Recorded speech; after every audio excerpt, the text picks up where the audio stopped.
The one issue Amber keeps bringing up over and over and over again, the UK case. Fuel Me Once here, driving instructor of the world. In her appeals brief, her new attorneys and Ben Rottenborn argue that the issues of facts were already argued in the UK case, and therefore the judge should have never allowed this case to go forward. This is one of the weakest arguments, and they spend the most time on it. It's brought up in the amicus briefs, 2 of them anyway, and it's brought up in Amber's response to Johnny's appeal brief again. That one, by the way, is only written by Ben Rottenborn. We're going to get to that.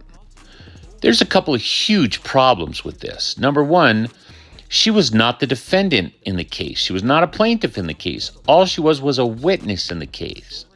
Now, they cite in the response to Johnny's brief that Johnny said, in effect, Amber was his enemy, his opponent, rather.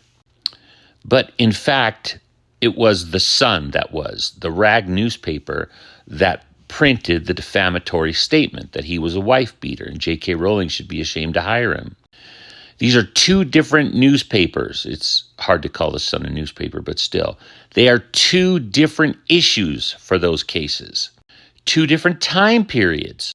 Yes, they both refer back to the TRO, but this is a different, as uncivil law says, this is a different nucleus of facts.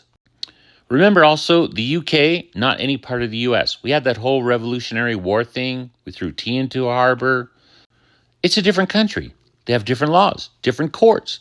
They can't make a ruling for Virginia or for anything in the US. Johnny and Amber's trial here took 6 weeks. The judge heard evidence for 4 days. We had a jury of peers decide the facts. There, only a judge heard them. One judge whose son worked for the same newspaper that made the defamatory statement against Johnny Depp. They allow hearsay. That's a law in the UK. You can have hearsay elements. So, of course, they had different evidence and could bring more things to bear. Stuff that the US court said, no way, that's against our laws.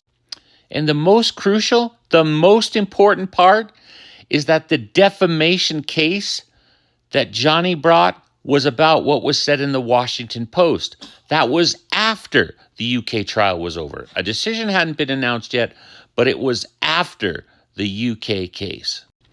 Amber felt empowered to write that Washington Post piece after the UK case, but it was not a case we should count on.